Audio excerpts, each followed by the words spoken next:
Good morning, जय हिंद। हमारी class चल रही थी संविधान सभा के ऊपर, और इस संविधान सभा के ऊपर हमने अब तक 3 क्लासें ले ली हैं, 3 वीडियो आपको अपलोड कर दिए गए हैं, और आज हम इसकी अंतिम क्लास चौथी क्लास हम ले रहे हैं। अब तक हमने संविधान सभा के ऊपर व्यापक चर्चा की है, विभिन्न पहलुओं को छूने की कोशिश की है। संविधान का निर्माण कब हुआ, कैसे हुआ, किसने किया, क्यों किया। संविधान की पहली बैठक से लेकर के हम 24 जनवरी 1950 को अंतिम बैठक तक आ गए थे, और हमने देखा था कि संविधान सभा की अंतिम बैठक 24 जनवरी 1950 को हुई थी, और इसी दिन संविधान का 12वां और अंतिम सत्र भी आयोजित किया गया था। इसके अतिरिक्त हमने ये भी देखा था कि इसी दिन भारतीय संविधान में राष्ट्रगान और राष्ट्रगीत को अंगीकृत किया गया था। 24 जनवरी 1950 को ही भारतीय संविधान सभा ने भारत के पहले राष्ट्रपति डॉक्टर राजेंद्र प्रसाद का निर्वाचन किया है। डॉक्टर राजेंद्र प्रसाद का निर्वाचन के लिए पंडित जवाहरलाल नेहरू ने प्रस्ताव रखा था, और सरदार वल्लभ भाई पटेल ने उनका समर्थन किया था। यहाँ तक हमारी चर्चा हमने देख ली थी। आगे अगर हम बात करें कि संविधान के ऊपर और क्या हुआ था, तो भारतीय संविधान को ध्यान रखना, भारतीय संविधान 3 प्रतियों में लिखा गया है। हिंदी में भी लिखा गया है, अंग्रेजी में भी लिखा गया, और अंग्रेजी में क्या है, टाइपिंग भी किया हुआ है। 3 प्रतियों में लिखा गया है।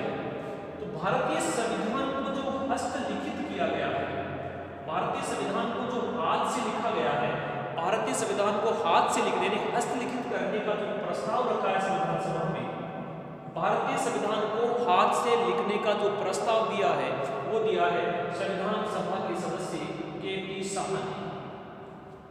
पहली बार भारतीय संविधान को हस्तलिखित करने का प्रस्ताव के.टी. साहा ने दिया है। दूसरा, भारतीय संविधान को हस्तलिखित किया किसने? भारतीय संविधान को हस्तलिखित किसने किया, हाथ से किसने लिखा? तो याद रखना, प्रेम बिहारी नारायण रायजादा। प्रेम बिहारी नारायण रायजादा ने भारतीय संविधान को अपने हाथों से लिखा है, हस्तलिखित किया है। भारतीय संविधान पर जो कलात्मक सजावट की है, यानी जो डिजाइन बनाई है भारतीय संविधान के पृष्ठ के ऊपर, चारों तरफ से पृष्ठ को और अंदर जो चित्रांकन किया है, सुंदर जो शैली में जो चित्र बनाए हैं, ऊपर भी जो कलात्मक सजावट की है वो की है नंदलाल बोस ने। 3 बातें होंगी। भारतीय संविधान को हस्तलिखित करने का प्रस्ताव किसने दिया?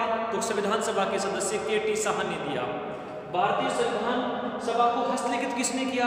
संविधान को हस्तलिखित किसने किया?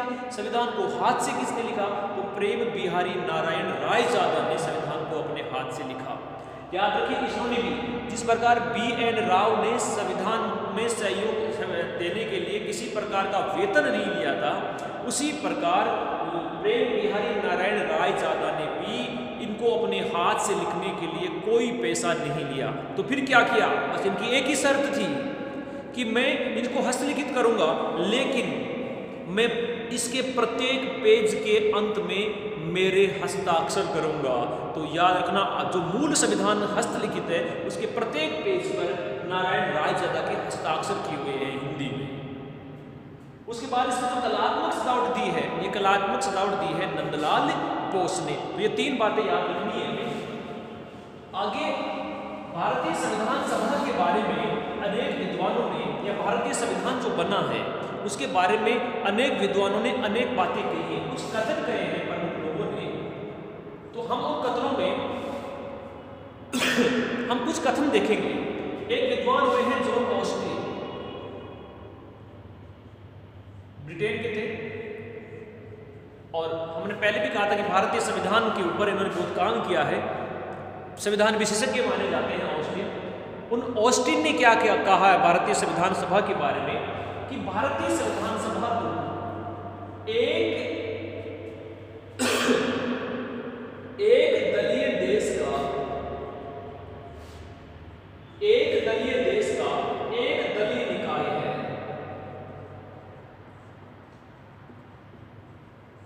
जॉन ऑस्टिन भारतीय संविधान सभा के बारे में कह रहे हैं कि भारतीय संविधान सभा तो एक दलीय देश का, एक दलीय का मतलब यहाँ वो बात कर और हमने चर्चा भी की है कि संविधान सभा के जो जितने सदस्य थे और जब चुनाव हुए थे 296 सीटों के, उनमें से 208 सीटें अकेली कांग्रेस जीत गई थी। यानी संविधान सभा में जो बाहुल्य था, जितने जो अधिकांश लोग थे वो भारतीय राष्ट्रीय कांग्रेस के सदस्य थे। तो ये कह रहे हैं कि साहब ये तो किसके सदस्य हैं? सारे ही कांग्रेस के सदस्य हैं। इसलिए एक दलीय देश का एक दलीय निकाय है, यानी एक ही देश है, कांग्रेस है, कांग्रेस ही भारत और भारतीय कांग्रेस है। कब?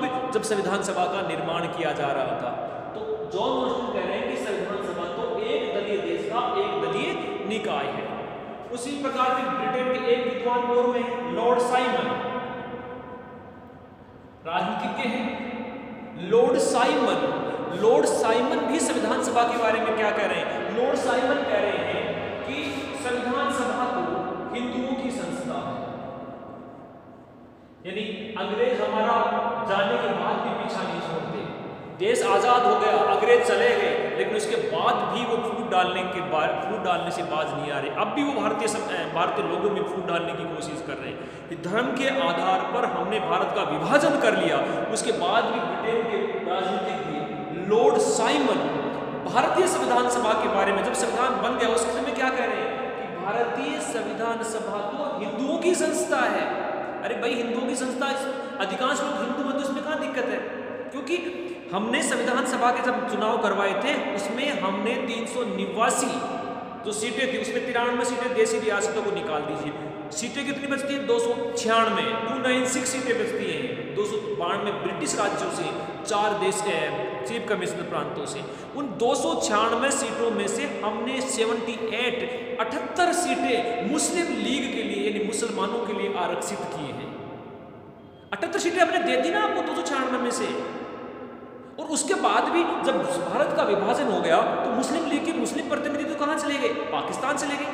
उसके बाद भी एक बड़ी संख्या में मुस्लिम प्रतिनिधि संविधान सभा में थे। मौलाना अब्दुल कलाम आजाद जैसे विद्वान हमारे संविधान सभा में थे। फिर भी ये कह रहे हैं साहब ये हिंदुओं की संस्था है। अब सवाल सी बात है, उस भारतीय संविधान सभा में अधिकांश लोग हिंदू थे। क्यों थे? क्योंकि भारत तो एक धार्मिक बहुसंख्या के आधार पर बना है, अधिकांश लोग हिंदू हैं। तो लॉर्ड साइमन कह रहे हैं भारतीय संविधान सभा तो हिंदुओं की संस्था है और इन्होंने कानून भी किसके पक्ष में बनाए? हिंदुओं के पक्ष में बनाए हैं। फिर आ गया चर्चिल, जो ब्रिटेन का पूर्व प्रधानमंत्री भी था और उनके जाने के बाद एडली प्रधानमंत्री बने थे जिन्होंने भारत को स्वतंत्र किया था। तो चर्चिल क्या कह रहे हैं? चर्चिल ने संविधान सभा की पहली बैठक के बारे में टिप्पणी की थी। संविधान सभा की पहली बैठक में भी कहते हैं जब मुस्लिम लीग नहीं आती है, मुस्लिम लीग जब बहिष्कार करती है पहली बैठक का, तो चर्चिल कहते हैं कि ये तो ऐसा विवाह है जिसकी तो दुल्हन ही भाग गई है। अब फिर चर्चा कर रहे हैं, बात कर रहे हैं संविधान सभा की। सब क्या कर रहे हैं कि संविधान सभा तो एक जाति की संस्था है। संविधान सभा तो एक जाति की संस्था है। ये कौन कह रहा है? ये विंस्टन चर्चिल कह रहा है, ब्रिटेन के पूर्व प्रधानमंत्री कह रहे हैं कि भारतीय संविधान सभा तो एक जाति की संस्था है। और वो जाति किसको कह रहे हैं? हिंदुओं को कह रहे हैं कि हिंदुओं की एक जाति की संस्था है। अधिकांश लोग हिंदू हैं, जैसा कि लॉर्ड साइमन भी कहते हैं। यानी दोनों व्यक्ति एक ही बात कहते हैं। एक कहता है हिंदू की संस्था है, एक कहता है एक जाति की संस्था है। फिर एक और विद्वान हुए हैं आइवर जेनिंग्स।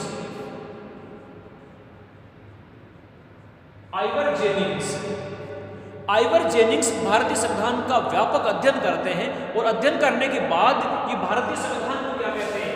ये कहते हैं कि भारतीय संविधान को वकीलों का स्वर्ग है। आइवर जेनिंग्स भारतीय संविधान के बारे में कह रहे हैं कि भारतीय संविधान तो वकीलों का स्वर्ग है। ये बात वास्तविक भी है, सटीक भी बैठती है। आइवर जेनिंग्स ने व्यापक अध्ययन करने के बाद ये कहा है। आप कहोगे क्यों है? ये इसलिए है क्योंकि भारतीय संविधान की जो भाषा है वो बड़ी ही कठिन है। वो साथ साथ भारतीय संविधान की भाषा अस्पष्ट भी है। भारतीय संविधान की भाषा कठिन और अस्पष्ट होने के कारण ब्रिटेन के कानून विशेषज्ञ और भारतीय संविधान का विश्लेषण करने वाले आइवर जेनिंग्स ये कहते हैं कि भारतीय संविधान तो वकीलों का स्वर्ग है, जो भारतीय संविधान पर एकदम सटीक टिप्पणी है। वास्तव में भी भारतीय संविधान की भाषा कठिन है, अस्पष्ट है। आज भी भारतीय संविधान के अनेक प्रावधान ऐसे हैं जिनको हम समझ नहीं पाते। इसलिए समय समय पर हमें सुप्रीम कोर्ट में जाना पड़ता है। सुप्रीम कोर्ट फिर इसकी क्या करती है? व्याख्या करती है। तो ये कुछ कथन थे, कुछ लोगों ने कहा है। अब देखो, भारतीय संविधान के निर्माण में सबसे अधिक जो महत्वपूर्ण योगदान दिया वो दिया डॉक्टर भीमराव अंबेडकर ने, जिनको हम दलितों का मसीहा कहते हैं, आधुनिक भारत का मनु कहते हैं। डॉक्टर अंबेडकर के बारे में भारतीय संविधान सभा के एक सदस्य थे के.वी. राव, इसको याद रखना है। भारतीय संविधान सभा के सदस्य के.वी. राव डॉक्टर अंबेडकर को क्या कहते हैं? संविधान निर्माण में डॉक्टर अंबेडकर के योगदान को देख करके के.वी. राव ये कहते हैं कि डॉक्टर अंबेडकर को भारतीय संविधान के जनक और जननी दोनों, यानी भारतीय संविधान के जनक और जननी, इन दोनों रूप ले रहे हैं। उसमें जनक भी कह रहे हैं और शासक कह रहे हैं कि ये तो जननी है। कौन कह रहा है? संविधान सभा के सदस्य के.वी. राव कह रहा है। किसके बारे में कह रहा है? डॉक्टर अंबेडकर के बारे में कह रहा है। क्या कह रहा है? कि संविधान सभा जो संविधान निर्माण है उसमें अंबेडकर का इतना योगदान है, इसे क्या कहा जाए? संविधान सभा का जनक और जननी दोनों कहा जाए।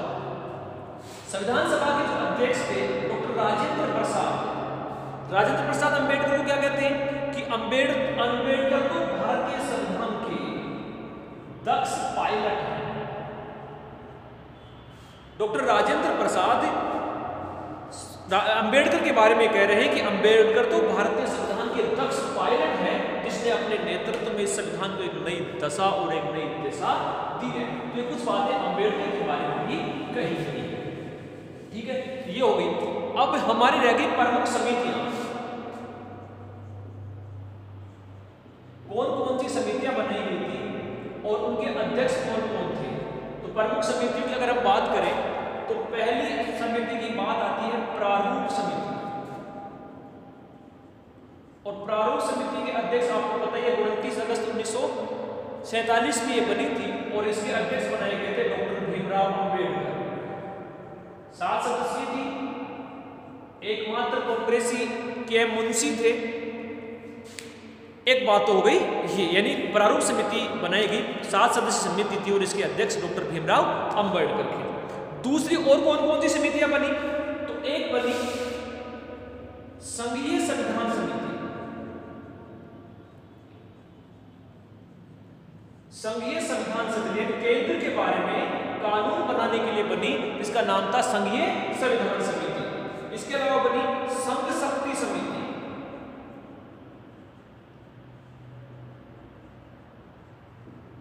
संघीय संविधान समिति, संघ शक्ति समिति,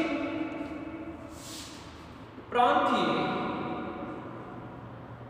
शक्ति समिति और राज्य समझौता समिति।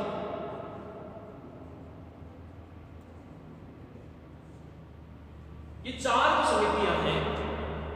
संविधान शक्ति यानी केंद्र के बारे में संविधान बनाने की, केंद्र को शक्तियां प्रदान करने के लिए, प्रांतीय को राज्यों को शक्ति देने के लिए, और राज्य समझौता समिति। ये 4 समितियां हैं और इन चारों समितियों का अध्यक्ष एक है और उनका नाम है पंडित जवाहरलाल नेहरू।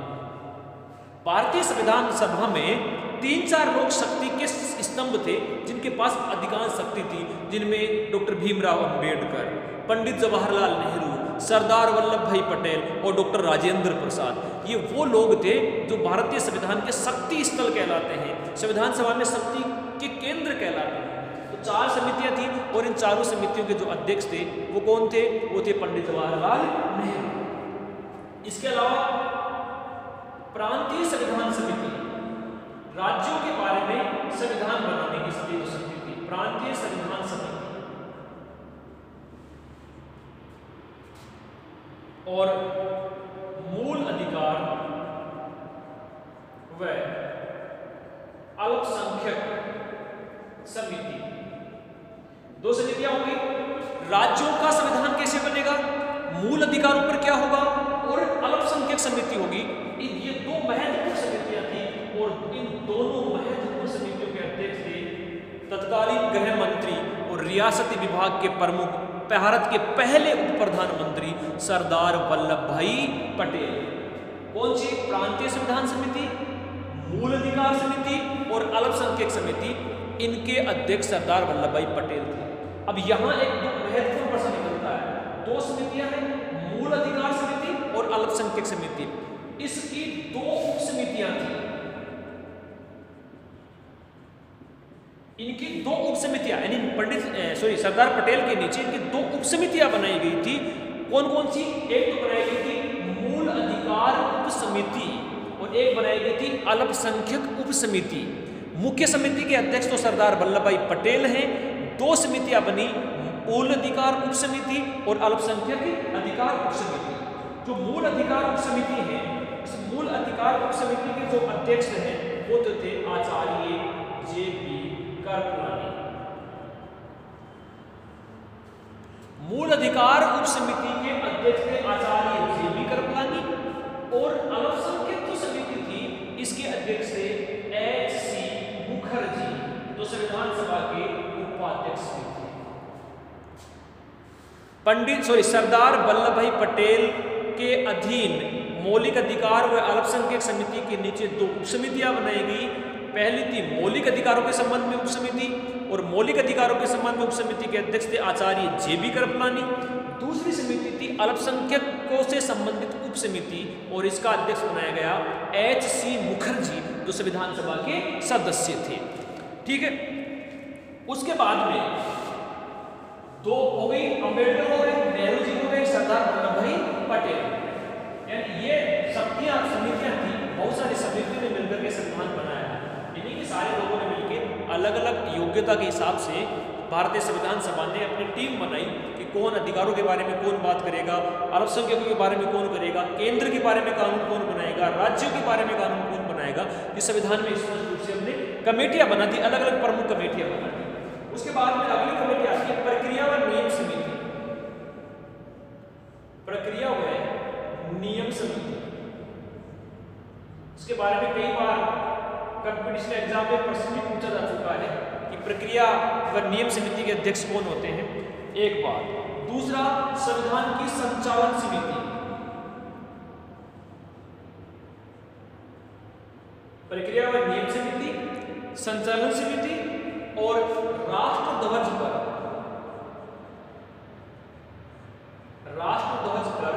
तदर्भ समिति। ये तीन कमेटियां, प्रक्रिया व नियम समिति, संचालन समिति और राष्ट्र ध्वज पर तदर्भ समिति, इन तीनों के अध्यक्ष हैं डॉक्टर राजेंद्र प्रसाद। याद रखना, डॉक्टर राजेंद्र प्रसाद इन तीनों समितियों के अध्यक्ष हैं। अब यहाँ एक बहुत महत्वपूर्ण बात याद रखनी है कि वर्तमान में चाहे वो लोकसभा हो, चाहे वो राज्यसभा हो, चाहे विधानसभा हो, चाहे विधान परिषद हो, जो भी हमारी विधायिका है उस विधायिका में जो उस संबंधित सदन का अध्यक्ष होता है, याद ध्यान से सुनना, जो संबंधित सदन का अध्यक्ष होता है, चाहे वो विधानसभा के अध्यक्ष हो, चाहे वो क्या हो, चाहे वो लोकसभा के सदस्य हो, जो भी संबंधित सदन का अध्यक्ष होगा वह सदन की प्रक्रिया और नियम समिति और संचालन समिति का पदेन अध्यक्ष होता है। वर्तमान की बात कर रहे हैं, हमारे संविधान की तो ये तीनों समितियां, उसके अध्यक्ष डॉक्टर राजेंद्र प्रसाद जी हैं। वर्तमान में भी अगर प्रश्न बने कि लोकसभा की प्रक्रिया और नियम समिति के अध्यक्ष कौन है या राजस्थान की प्रक्रिया व लोक समिति के अध्यक्ष कौन है, तो याद रखना प्रक्रिया व नियम जो समिति होती है उसका अध्यक्ष संबंधित सदन का अध्यक्ष होता है। ठीक है, तो ये तीन समितियां थी। और राष्ट्र ध्वज पर तदर्भ समिति, इसके भी राजेंद्र प्रसाद थे। ये भी याद रखना कि राष्ट्र ध्वज पर अब तक हमारे दो समितियां बनी है, 1930 में बनी है, जिसके अध्यक्ष सरदार पटेल थे और ये आचार्य जे.बी. कृपलानी थे और यहाँ पर राजेंद्र प्रसाद हैं। तो ये संविधान सभा के बारे में थी। ठीक है, तो तीन समितियों के अध्यक्ष राजेंद्र प्रसाद हो गए, दो के पटेल जी हो गए, चार के नेहरू जी हो गए, एक के कौन हो गए, डॉक्टर भीमराव रामजी अंबेडकर हो गए। ठीक है, अब अगला आता है भारतीय संविधान के स्रोत। हमारी संविधान सभा का अंतिम बिंदु, यानी हम संविधान के अंतिम पड़ाव पर आ रहे हैं। हमने सारी बातें देख ली, किसने क्या बनाया, संविधान सभा की पहली बैठक से लेकर के लास्ट तक अब आ गए, कौन कौन सी समितियां बनी, किसने क्या कहा। लेकिन अब लास्ट में कि हमारा संविधान बन गया, लेकिन हमारे संविधान में जो प्रावधान लिए गए हैं वो प्रावधान कहाँ कहाँ से लिए गए हैं और कौन कौन से प्रावधान लिए गए हैं, ये उन देशों के बारे में बात करेंगे कि किस देश से भारतीय संविधान में क्या लिया गया है। तो पहली बात तो ये प्रश्न ये बने कि भारतीय संविधान सबसे अधिक किससे प्रभावित है। भारतीय संविधान किससे प्रभावित है? तो भारतीय संविधान सर्वाधिक है 1935 का भारत शासन अधिनियम से।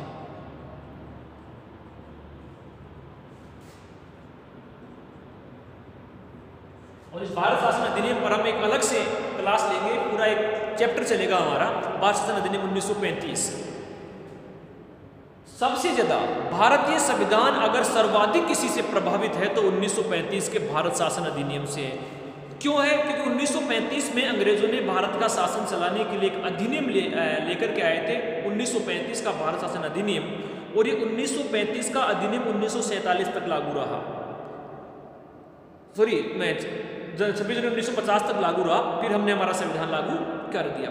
लेकिन फिर भी भारतीय संविधान में जो 395 अनुच्छेद हैं, ये माना जाता है, ये कहा जाता है कि भारतीय संविधान के लगभग 70% अनुच्छेद 70% अनुच्छेद हमने भारत शासन अधिनियम 1935 से अक्सर से लिए, सेम एज इट वहां से उठाए हैं।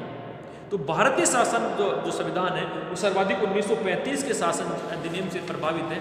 अब इसके अलावा कौन से देशों से हमने क्या क्या प्रावधान लिए उनके बारे में हमें थोड़ी सी चर्चा करनी है। तो सबसे पहले तो हम देखेंगे कि ब्रिटेन से हमने क्या लिया है। यूनाइटेड किंगडम, क्योंकि भारत पर अंग्रेज शासन करते थे, अंग्रेज ही छोड़ के गए थे, 1935 का अधिनियम भी अंग्रेजों ने बनाया था। तो स्वाभाविक सी बात है, जिन्होंने 190 साल तक हमारे शासन ऊपर शासन किया है, तो उनका प्रभाव तो निश्चित रूप से हमारे संविधान पे पड़ना था। दूसरा, संविधान सभा उन्होंने बनाई थी। भारत के आज़ाद होने के बाद लॉर्ड माउंटबेटन भारत के पहले गवर्नर जनरल बने थे, लंबे समय तक वो रहे। उसके बाद में हमने श्री राजगोपालाचारी को भारत का प्रथम भारतीय गवर्नर जनरल बनाया। तो ब्रिटेन के संविधान से भारतीय संविधान जो आज है, 395 अनुच्छेद, 22 भाग और 12 अनुसूचियां जो हमने लिखी है भारतीय संविधान में, एक चीज ये भी याद रखना, भारत का संविधान दुनिया का सबसे बड़ा लिखित और विस्तृत संविधान है। भारत के संविधान से बड़ा दुनिया में किसी भी देश का संविधान नहीं है। 395 अनुच्छेद किसी भी दुनिया के किसी भी देश के संविधान में नहीं है। तो भारत का संविधान लिखित है और दुनिया का सबसे बड़ा संविधान है। अब हमारी चर्चा यह है कि ब्रिटेन से हमने क्या लिया, यानी वर्तमान भारतीय संविधान में ब्रिटेन की कौन कौन सी परंपराएं हमारे यहाँ चलती है। ठीक है, तो उसमें हमें पढ़ना है पहले संसदीय शासन।